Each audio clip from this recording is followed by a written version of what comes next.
શ્રી ગણેશાય નમઃ. આપણી YouTube channel ભક્તિ સત્સંગમાં આપનું સ્વાગત છે. આજે આ વિડીયોમાં આપણે સાંભળીશું તારીખ 27 મે 2026 અધિક માસના સુદ પક્ષની એકાદશી, કમલા એકાદશી અથવા પદ્મિની એકાદશીની વ્રત કથા, મહિમા, મુહૂર્ત વિશે જાણીશું. આ દિવસે કરવાના ઉપાય પણ જાણીશું.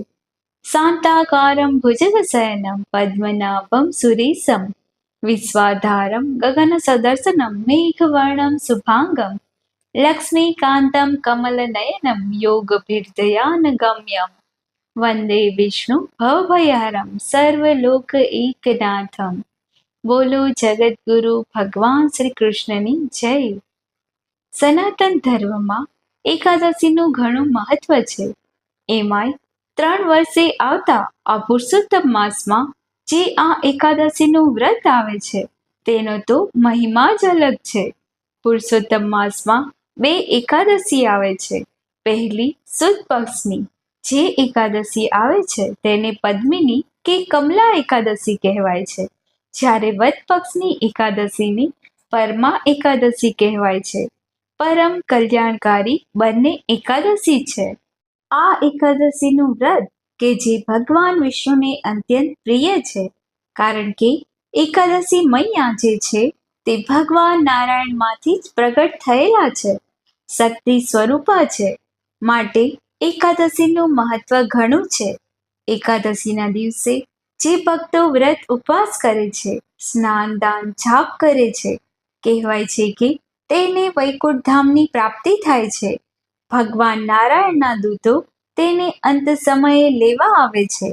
જન્મારો સુધરી જાય છે. એકાદશીના સ્વામી ભગવાન શ્રી હરિ નારાયણ હોય, ભગવાન શ્રી કૃષ્ણ હોય. માટે આ એકાદશીમાં પ્રભુનું પૂર્ણ ભાવેથી પૂજન થાય છે. ભગવાન વિષ્ણુનું આ દિવસે વિધિ વિધાનથી પૂજન કરવાથી જીવનમાં સુખ સમૃદ્ધિ આવે છે. શાસ્ત્રો અનુસાર અધિક માસે પડવાવાળી આ એકાદશીની પૂર્ણ પુરુષોત્તમી એકાદશી પણ કહેવાય છે. આ પદ્મિની એકાદશી કે કમલા એકાદશીના દિવસે ચંદ્રમાસ નિર્ધારિત હોતા નથી. અધિક માસમાં પડવાના કારણે આ એકાદશીને અધિક માસી એકાદશી કહેવાય છે. એકાદશીનું વ્રત 3 વર્ષે આવે છે. માટે આ એકાદશીનું વ્રત રાખવાથી સાધકને પુણ્યની પ્રાપ્તિ થાય છે.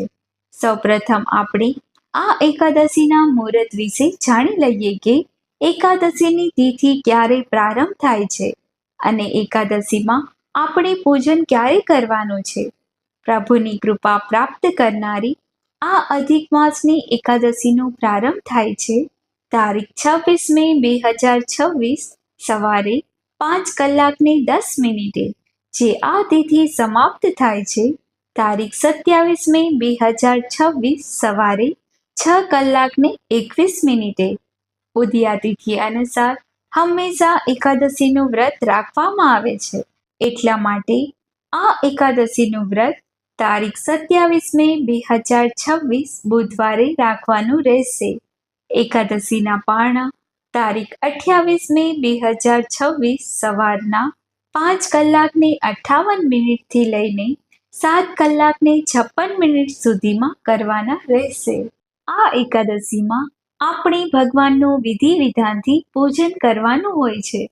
પદ્મિની એકાદશીનું વ્રત જે ભક્તો કરવા માંગે છે અથવા જે ભક્તો નથી કરવા માંગતા તેઓ પણ આ દિવસે ભગવાન શ્રી હરિ, ભગવાન શ્રી કૃષ્ણ કે નારાયણના કોઈ પણ સ્વરૂપની પૂજા કરી મંદિરે દેવ દર્શને જાય તો પુરુષોત્તમ માસ અધિક માસ છે. માટે દાન પુણ્ય સૌ કોઈ કરે છે. કથા વાર્તા સાંભળીએ છીએ અને પ્રભુની ભક્તિમાં લીન રહીએ છીએ. આ એકાદશી અધિકથી અધિક ફળ આપનારી હોય માટે આ દિવસે આપણે પ્રભુની નજીક જવા માટે ઉપવાસ કરીએ છીએ. ઉપવાસ અથવા મનથી પ્રભુની નજીક જવું. જો વ્રત થાય તો કરવું, વ્રત ન થાય તો પ્રભુની સમીપ મનથી અવશ્ય રહેવું.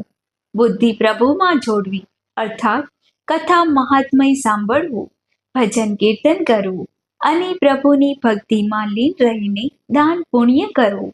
એકાદશીનું વ્રત તે સર્વે વ્રતોના રાજા હોય છે, માટે આ વ્રતમાં આપણે ઉપવાસ કરી શકીએ છીએ, અર્થાત અન્નનો ત્યાગ કરવાનો હોય છે. ચા, દૂધ, ફળ, ફળાદી આદિ લઈ શકાય છે. અને જે ભક્તોનું શરીર સાથ નથી આપતું, જે પુરુષોત્તમ માસમાં એક ટાઈમ ભોજન લઈને આખો માસ કરે છે, તેઓ એક ટાઈમ ભોજન કરી શકે છે. તે પણ સાત્વિક ભોજન લેવાય છે. અને જેઓ નિરાહાર અથવા જલ પણ ગ્રહણ ન કરવું તેવું કઠિન તપ પણ કરતા હોય છે, તે વ્રત પણ કરી શકાય છે. જેવી જેની શક્તિ ભક્તિ તે રીતે આ વ્રત કરવું જોઈએ. વ્રતનો સંકલ્પ સવારે જ કરવાનો હોય છે. સવારે વહેલા ઉઠીને શુદ્ધ વસ્ત્રો ધારણ કરવા જોઈએ. ત્યારબાદ આપણા ઘરના મંદિરમાં સાફ સફાઈ કરીને, ઘરની સાફ સફાઈ કરીને ત્યારબાદ પ્રભુની પૂજા કરતી વખતે સંકલ્પ કરાય છે કે પોતે કેવી રીતે વ્રત કરવા માંગે છે. મંદિરમાં બિરાજમાન ઈષ્ટદેવની સાથે ભગવાન શ્રી હરિનું પણ પૂજન કરવું જોઈએ. જો મૂર્તિ હોય તો ગંગાજળ, પંચામૃત આદિથી મૂર્તિને સ્નાન કરાવવું. અને જો ચિત્રજી હોય તો સાફ વસ્ત્રથી સાફ કરીને પૂજા કરવી જોઈએ. ધૂપ, દીપ, નૈવેદ્ય, તુલસી પત્ર આદિથી પ્રભુનું પૂજન કરવું જોઈએ. ચંદનનું તિલક કરીને ચોખા લગાવવા જોઈએ. આરતી ઉતારવી જોઈએ. વ્રત કથા સાંભળવી જોઈએ. અને જે આપણે મંત્ર જાપ કરીએ, નિત્ય જે નિયમ હોય એ પ્રમાણે મંત્ર જાપ કરવા જોઈએ. એકાદશીની કથા અવશ્ય સાંભળવી જોઈએ. કથા સાંભળ્યા વગર વ્રત અધૂરું રહે છે. તથા દેવી લક્ષ્મીને પ્રસન્ન કરવા માટે પણ આ દિવસે લક્ષ્મીનારાયણનું પણ પૂજન કરી શકાય છે. એકાદશીનું વ્રત કરનારે દસમીની સાંજે હળવું ભોજન કરવાનું હોય છે. અને ખાસ કરીને પુરુષોત્તમ માસ ચાલે છે, આથી હળવું ભોજન જ કરવું. ભોગ વિલાસથી દૂર રહેવું. કોઈની નિંદા કુથલી ના કરવી. વાળ નખ કાપવા નહીં. અને પ્રભુ ભજનમાં મન રાખવું. પૂજામાં આ દિવસે ભગવાનને જળ, લવિંગ, સોપારી, પીળું ચંદન, અક્ષત, પાણીવાળું નાળિયેર, પંચમેવો, કુમકુમ, હળદર, મિષ્ટાન, સિઝનના વિવિધ ફળ, પંચામૃત, કાચું દૂધ, મધ, સાકર, ચોખા, તુલસી અને કેળાનો ભોગ ભગવાનને લગાવી શકાય છે. આ ઉપરાંત ભગવાનને આપણે ભાવથી જે અર્પણ કરીએ તેમાં તુલસી પત્ર અવશ્ય પધરાવવું, જેથી પ્રભુ તેને ગ્રહણ કરી શકે. એકાદશીના વ્રતના ઉદ્યાપનમાં અથવા બીજા દિવસે જ્યારે બારસની તિથિ આવે છે, જ્યારે વ્રતના પારણા કરીએ છીએ, ત્યારે પણ સવારે વહેલા ઉઠીને સ્નાનાદિથી પરવારીને પ્રભુનું જે આપણે પૂજન કરીએ છીએ, ત્યારબાદ ભગવાન સામે દક્ષિણા અર્પણ કરાય છે. બ્રાહ્મણ દેવને સીધો સામગ્રી આપવી જોઈએ અથવા કોઈ પણ જરૂરિયાતમંદને પણ દાન પુણ્ય કરવું જોઈએ. વ્રતીએ શ્રદ્ધા ભાવ રાખીને પ્રભુમાં મન લગાવીને દાન કરવું જોઈએ. અહંકારથી કે મોટાઈથી દાન ન આપવું જોઈએ. ઉદ્યાપનમાં 12 મહિનાની જે એકાદશી છે, તેનું ફળ પ્રાપ્ત કરવા માટે 12 બ્રાહ્મણોને પત્ની સહિત નિમંત્રણ આપીને પણ ભોજન કરાવી શકાય છે. અથવા મંદિરે જઈને બ્રાહ્મણોને સીધું સામગ્રી આપી શકાય છે. ઉદ્યાપનની પૂજામાં તાંબાના કળશની ચોખાથી ભરીને દાન આપી શકાય છે. ભગવાન વિષ્ણુ અને લક્ષ્મીજી 16 અપસોચારથી પૂજન કરીને ત્યારબાદ બ્રાહ્મણો દ્વારા હવન કરાવી શકાય છે. અને ફળાહાર કરાવી શકાય છે. વસ્ત્રદાન આપી શકાય છે. અધિક માસની આ એકાદશીનું મહત્વ વિશેષ એટલા માટે પણ છે કારણ કે આ એકાદશીના દિવસે જગતના પાલનહાર ભગવાન વિષ્ણુને પ્રિય એવી આ એકાદશીના દિવસે શાસ્ત્રોમાં કહ્યું છે કે આ પદ્મિની કે કમલા એકાદશીનું વ્રત કરે છે, તેનું સાચા મનથી પાલન કરે છે, તેની ઉપર ભગવાન વિષ્ણુ અત્યંત પ્રસન્ન રહે છે અને તેને વિષ્ણુ લોકમાં પ્રાપ્તિ થાય છે. આ વ્રત કરવાથી દરેક પ્રકારના તપ, તપસ્યા, યજ્ઞ આદિનું ફળ પ્રાપ્ત થઈ જાય છે. માટે આ એકાદશીનું મહત્વ વધુ છે. જેમ કે આપણે તપ ન કરી શકતા હોય તો વ્રત કરીને પ્રભુને પ્રસન્ન કરી લેવા. માન્યતા એ પણ છે કે અધિક માસમાં આવેલી આ એકાદશીનું વ્રત રાખવાથી સાધકને શ્રીહરિના ચરણોમાં સ્થાન પ્રાપ્ત થાય છે. આથી વિશેષ બીજું શું ફળ હોઈ શકે? જીવનમાં વિશેષ લાભ પણ પ્રાપ્ત થાય છે.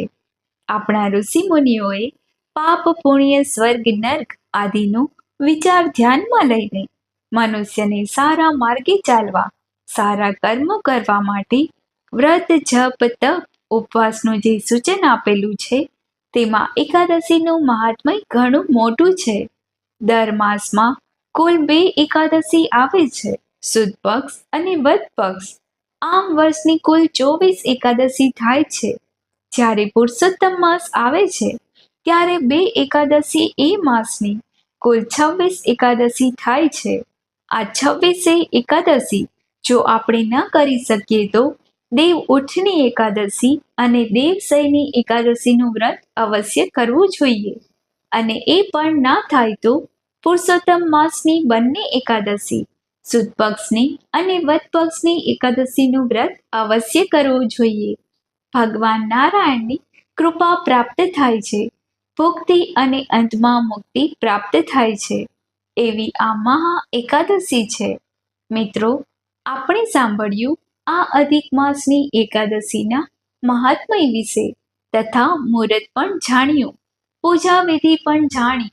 હવે આપણે સાંભળીએ આ અધિક માસની એકાદશી પદ્મિની એકાદશી કે કમલા એકાદશીની વ્રત કથા. બોલો ભગવાન શ્રી પૂર્ણ પુરુષોત્તમની જય.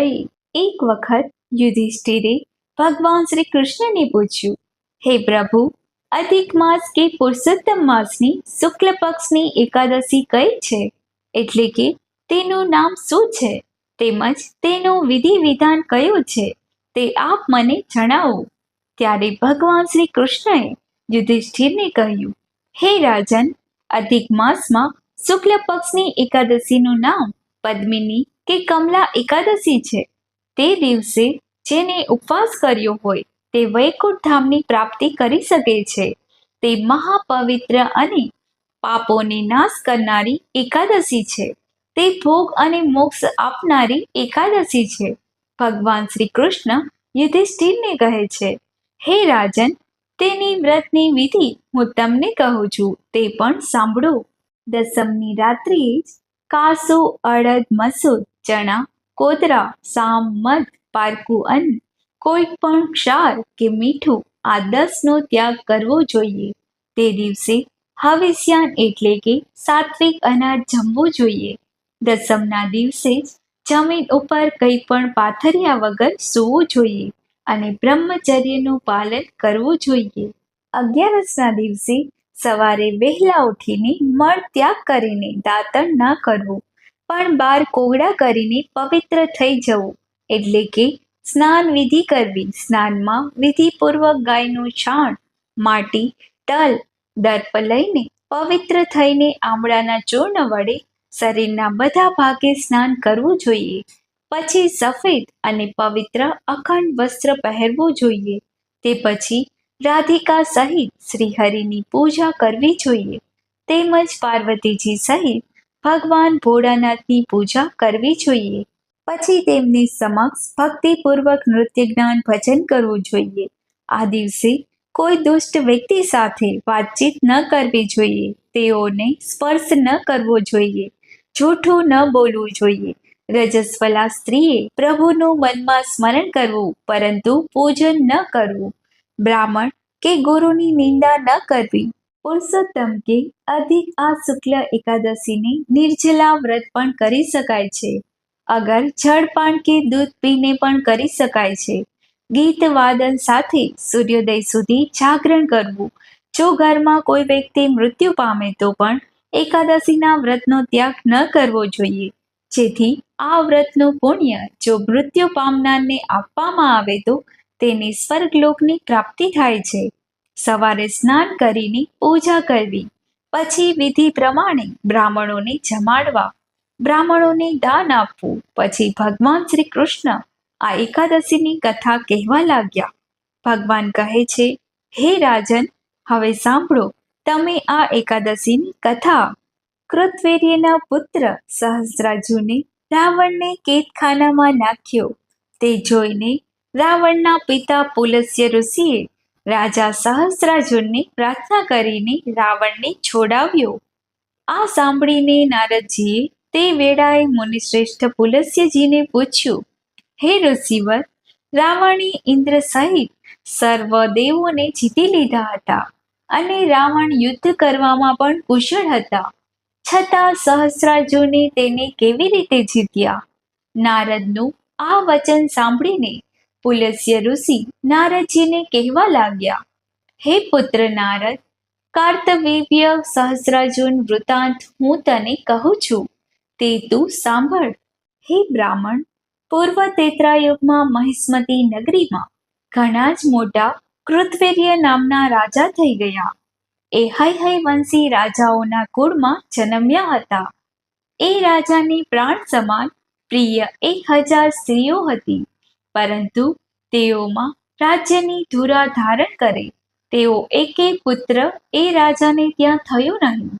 તેણે દેવો, પિતૃઓ, સિદ્ધિઓ અને ઘણા મોટા મહાત્મા પુરુષોને પૂજ્યા અને તેઓને કહેવા પ્રમાણે વ્રતો પણ કર્યા, છતાં તેમને પુત્રની પ્રાપ્તિ ન થઈ, સંતાનની પ્રાપ્તિ ન થઈ. તેથી જેમ ભૂખ્યા માણસને ભોગ વૈભવ સુખદાયી થતા નથી, તેમ તે રાજાને પણ સંતાન વિના રાજ્ય સુખદાયી થતું ન હતું. પછી તે રાજાએ ચિત્તમાં વિચાર કરીને તપ કરવામાં મન લગાડી દીધું, કેમ કે તપથી જ મનની શુદ્ધિ થાય છે અને ઈચ્છિત લાભ પણ પ્રાપ્ત થાય છે. એમ વિચારીને સારા મંત્રીઓ સાથે વાત કરીને ઘર તથા રાજ્યને તે મંત્રીઓને સોંપીને પોતે મુખ્ય પત્ની સાથે વલ્કલ વસ્ત્ર ધારણ કરી જટા ધારણ કરીને વનમાં જવા નીકળ્યા. આમ રાજાને વનમાં જવા નીકળેલા જોઈને પદ્મિની નામની તેમની ઉત્તમ પટરાણી, કે જે ઈસાકો વંશમાં કુળમાં જન્મેલી હતી, હરિશ્ચંદ્રની પુત્રી અને પતિવ્રતા હતી, તેણે પણ વસ્ત્ર અલંકાર છોડી દઈને એકલું વલ્કલ વસ્ત્ર જ પહેરી લીધું અને તપ કરવા તૈયાર થયેલા પતિને જોઈને તેની સાથે ગંધમાદક પર્વત તરફ પ્રયાણ કર્યું. ત્યાં જઈને રાજાએ 10,000 વર્ષ સુધી તપશ્ચર્યા કરી અને ગદાધારી દેવ શ્રી હરિ વિષ્ણુ ભગવાનનું ધ્યાન કર્યું, છતાં રાજ્ય સાચવે એવા સંતાનનો લાભ ન થયો. પછી સ્ત્રીઓમાં ઉત્તમ તેની રાણીએ પોતાના પતિને કેવળ હાડકા અને અતિ દુર્બળ રૂપે જોયા. ત્યારે તેને મહાસતી અનસૂયાને વિનયયુક્ત થઈને પૂછ્યું, હે મહાસતી, મારા પતિ ઘોર તપ કરી રહ્યા છે, તેમ કરતા 10,000 વર્ષ તો વીતી ગયા છે, છતાં કષ્ટોનો નાશ કરનાર કે સૌ ભગવાન હજી સુધી પ્રસન્ન થયા નથી. તો હે મહાભાગ્યશાળી, તમે કોઈ સાચું વ્રત મને કહો, જે દ્વારા ભક્તિ કરવાથી ભગવાન મારી ઉપર પ્રસન્ન થાય અને અતિ મહાચક્રવર્તી સંતાનને હું જન્મ આપી શકું. એ રાણી કે જે પોતાના પતિ દીક્ષા લઈને વનમાં ચાલ્યો ગયો છે, ત્યારે તેની પાછળ પોતે વનમાં આવી હતી, તેનું એ વચન સાંભળીને પતિવ્રત પરાયણ સતી અનસૂયા પ્રસન્ન થયા. તેમને કમળ જેવા નેત્રવાળી તે રાણી પદ્મિનીને તે વેળાએ કહ્યું. આ પ્રમાણે કહ્યું. સતી અનસૂયા બોલ્યા, હે સુંદર પૃક્તિવાળી, 3 વર્ષે 30 દિવસો વધવાથી 1 અધિક માસ થાય છે. એ મલમાસ 12 મહિનાઓમાં અતિ ઉત્તમ મનાયો છે. તેમાં તું સ્નાન કરજે અને હે સુંદર મુખવાળી, તે મહિનાઓમાં પદ્મિની અને પરમા નામની 2 11 આવે છે. તે દિવસે ઉપવાસ કરીને જાગરણ સાથે તારે તેનું વ્રત કરવું, જેથી ભગવાન તરત જ પ્રસન્ન થશે અને તને સંતાન આપશે. ભગવાન શ્રી કૃષ્ણ રાજા યુધિષ્ઠિરને કહે છે, હે રાજન, આમ મેં જે તને વિધિ અત્યારે કહી છે તે જ વિધિ કરદમ પુત્રી અનસુયાએ આ રાણીને કહી. એટલે સંતાન પ્રાપ્તિ અર્થે આ સુંદર અંગોવાળી રાણીએ સર્વવ્રત વિધિ સાંભળ્યા પછી અનસુયાજીના કહ્યા પ્રમાણે તે બધું કર્યું. પુરુષોત્તમ માસની 11ના દિવસે ઉપવાસ કર્યો, પાણી ન પીધું અને રાત્રે ગીત તથા નૃત્ય સાથે જાગરણ કર્યું. એમ તેનું વ્રત પૂર્ણ થયું કે તરત જ કેશવ ભગવાન તરત જ પ્રસન્ન થયા. ગરુડ પર બેઠેલા ભગવાને પ્રગટ થઈને તેને કહ્યું, હે પવિત્ર સ્ત્રી, તો વરદાન માંગ. પદ્મિનીએ પ્રેમથી સ્તુતિ કરી અને પછી પ્રેમથી હાસ્ય કરીને તેને ભગવાન પાસે માંગ્યું કે, હે પ્રભુ, મારા પતિને આપ મોટું વરદાન આપો. પદ્મિનીનું તે વચન સાંભળીને શ્રી કૃષ્ણ ભગવાને પ્રસન્ન થઈને પ્રત્યુત્તર આપ્યો કે, હે દેવી, હે ભદ્રે, તે મને પ્રસન્ન કર્યા છે. આ પુરુષોત્તમ માસ મને જેવો પ્રીતિદાયક છે તેવો બીજો કોઈ પણ માસ મને પ્રીતિદાયક નથી, અને તેની એકાદશી પણ મને ઘણી જ પ્રિય છે તથા તે પ્રીતિ વધારનારી છે. હે સુંદરી, હે પવિત્ર સ્ત્રી, એ એકાદશીમાં તે શાસ્ત્રોયુક્ત વિધિ પ્રમાણે ઉપવાસ કર્યા છે. તેથી હે સુંદર મુખવાળી, હું તારી પર પ્રસન્ન છું. હું તારા પતિને તેનું મનોવાંછિત વરદાન આપું છું. તેમ પદ્મિનીને કહીને સર્વની પીડાનો નાશ કરનાર ભગવાન શ્રીહરિ વિષ્ણુ રાજા કૃતવીર્યને કહે છે, તારા મનમાં જેવી ઈચ્છા હોય તે વરદાન તું માંગી લે. તારી પત્નીએ તારું કાર્ય સિદ્ધ કરવાની ઈચ્છાથી મને પ્રસન્ન કર્યો છે. ભગવાન વિષ્ણુનું આ વચન સાંભળીને મહારાજા કૃતવીર્ય પ્રસન્ન થયા. રાજાએ ભગવાનને કહ્યું, હે મધુસૂદન, હે જગતના નાથ, આપ સિવાય બીજો દેવ, મનુષ્ય, દૈત્યો, દાનવો, રાક્ષસો જેને જીતી ના શકે એવું સંતાન, એવો પુત્ર મને આપો. ભગવાન શ્રી નારાયણ જ્યારે આ પ્રાર્થના સાંભળી ત્યારે તથાસ્તુ કહીને ભલે એમ જ થાવ એવું વરદાન આપીને વિષ્ણુ ભગવાન ત્યાંથી અંતર્ધ્યાન થઈ ગયા. રાજા પણ પત્ની સાથે અતિ પ્રસન્ન મનવાળા થઈને હૃષ્ટપુષ્ટ થઈને પોતાના સુંદર નગરમાં આવી પહોંચ્યા, જે નગર સર્વ પુરુષો અને સ્ત્રીઓને આનંદ આપનારું હતું. સમય જતાં તેને પદ્મિનીથી કાર્તવીર્ય અને સહસ્રાર્જુન નામના મહાન બળવાન સંતાન પ્રાપ્ત થયા. તેના જેવો મનુષ્ય લોકમાં કોઈ બળવાન ન હતો. એ એકાદશીના વ્રતના પ્રભાવના કારણે જ સહસ્રાર્જુન રાવણને હરાવ્યા. ચક્ર તથા ગદાને ધારણ કરતા શ્રી નારાયણ દેવ વિના બીજો કોઈ પણ ત્રણેય લોકમાં તેનો જીતવા સમર્થ ન હતો. એ સહસ્રાર્જુને રાવણને હરાવ્યા. તેમાં તમારે આશ્ચર્ય પામવા જેવું કંઈ નથી, કેમ કે શ્રી પુરુષોત્તમ માસની કૃપાથી તથા પદ્મિની એકાદશીના ઉપવાસથી પ્રસન્ન થઈને દેવાધિદેવ કૃતવીર્ય તથા પદ્મિનીને મહાન બળવાન સંતાન આપ્યું. પુલસ્ત્ય ઋષિ નારદજીને કહે છે, હે નારદ, તમે આ કથા એકાગ્રચિત્તે સાંભળી. આમ કહીને તેઓ વિદાય થયા. ભગવાન શ્રી કૃષ્ણ રાજા યુધિષ્ઠિરને કહે છે, હે નિર્દોષ યુધિષ્ઠિર, તમે જે અધિક માસમાં શુક્લ પક્ષની એકાદશીનું મહાત્મય જે પૂછ્યું હતું તે સઘળું મેં કહીને સંભળાવ્યું. જે મનુષ્ય આ ઉત્તમ વ્રત કરશે તેને વૈકુંઠની પ્રાપ્તિ થશે. હે રાજન, જો મનમાં ધારેલા કામ સિદ્ધ કરવા ધારતા હો તો તમે પણ આ વ્રત કરો. એવા ભગવાન શ્રી કૃષ્ણનું વચન સાંભળીને પ્રસન્ન થયેલા રાજા યુધિષ્ઠિરે ભાઈઓની સાથે વિધિ વિધાનથી આ વ્રત કર્યું. આમ આ અધિક માસની આ શુક્લ પક્ષની જે એકાદશી છે તે અતિ સુખ આપનારી છે. તેનું વ્રત ભક્તિથી જે મનુષ્ય કરે તે પૃથ્વીલોકમાં ધન ધાન્યથી પરિપૂર્ણ થશે. મનુષ્ય એકાદશીના આ વ્રત કથા સાંભળશે મહાત્મય સાંભળશે તે પુણ્યનો ભાગી બનશે અને વૈકુંઠ ધામમાં વાસ થશે. આ રીતે અધિક માસના શુક્લ પક્ષની એકાદશીનું મહાત્મય કહેલું છે.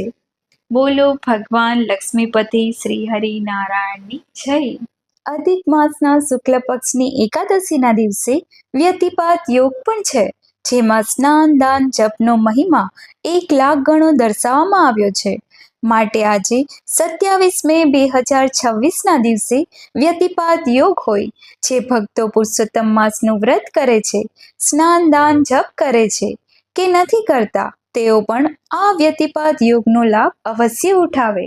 આ દિવસે ગમે ત્યારે તુલસી ક્યારે અથવા પીપળના વૃક્ષ નીચે આપણે જો 33 લાંબી વાટ અથવા કાચા સૂતરના તાતણા લઈને વચ્ચે સુકાયેલા તુલસીજી એટલે કે તુલસીજીનો કાષ્ટ મૂકી તેને ઘીમાં પલાળી અને આ દીવો કરવાથી તેને કરોડ ગણું પુણ્ય પ્રાપ્ત થાય છે. સંપત્તિમાં વધારો થાય છે અથવા મનોકામના પણ પૂર્ણ થાય છે. કોઈનું ખરાબ ન કરવું અને કોઈની નિંદા કોથલી પણ આજના દિવસે ન કરવી. આજના દિવસે ગમે ત્યારે જરૂરિયાતમંદને દાન અવશ્ય આપવું જોઈએ. ગાયને ઘાસ, કૂતરાને રોટલી, કેડિયારું પૂરવું, માછલીને મમરા તથા લોટ ખવડાવવો, પક્ષીઓને દાણા ચણની વ્યવસ્થા કરવી, ગરીબ અથવા જરૂરિયાતમંદને દાન કરવું. આજના દિવસે સત્કર્મ કરવું તથા શક્તિ પ્રમાણે દાન અવશ્ય કરવું જોઈએ. આ કાર્યો કરવાથી આપણા 7 જન્મોનું અક્ષય ફળ મળતું રહે છે. આજના દિવસે ભગવદ્ ગીતાનો પાઠ કરવો જોઈએ. ગીતાજીનું મહાત્મય સાંભળવું જોઈએ. વિષ્ણુ ભગવાનના સહસ્ત્ર નામ પાઠ સાંભળવો જોઈએ. આજનો આખો દિવસ પ્રભુ ભક્તિમાં સમય ગાળવો જોઈએ. આ વ્યતિપાત યોગ સૌ કાંઈ ખાવા લાગ્યો. પ્રભુએ વ્યતિપાત યોગને કહ્યું કે જ્યારે જ્યારે તારા આ યોગમાં મનુષ્યો દાન પુણ્ય કરશે તેનું લાખ ગણું કરોડ ગણું પુણ્ય મળશે. બોલો ભગવાન શ્રી પૂર્ણ પુરુષોત્તમની જય. જો આપને આ વિડીયો પસંદ આવ્યો હોય તો વિડીયોને લાઈક કરજો, શેર કરજો, ચેનલને સબસ્ક્રાઈબ કરજો, જેથી આ પુરુષોત્તમ માસની નિત્ય કથા તેમજ પુરુષોત્તમ માસના અધ્યાયના વિડીયો મૂકવામાં આવશે તે આપ સુધી તુરંત પહોંચી શકે. આપ સૌને પુરુષોત્તમ માસની શુભકામના, મંગલ કામના. જય માતાજી, જય શ્રી કૃષ્ણ.